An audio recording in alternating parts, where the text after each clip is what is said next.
So, nasa Gcrypto wallet address naman tayo.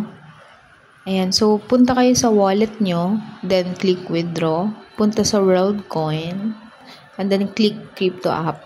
So, meron akong record niyan ha. Pero mag-add new address pa rin ako to, para mapakita ko sa inyo. So, world chain and then others. Then, scroll down. Click others.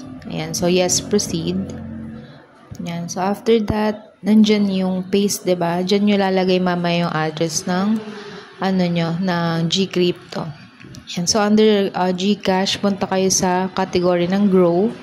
Ayan. Nandyan yung Gcrypto app nyo. Ayan. And then, punta kayo sa Market. Click Market and then search yung WLD. Ayan. So, after nyo ma-search yung WLD,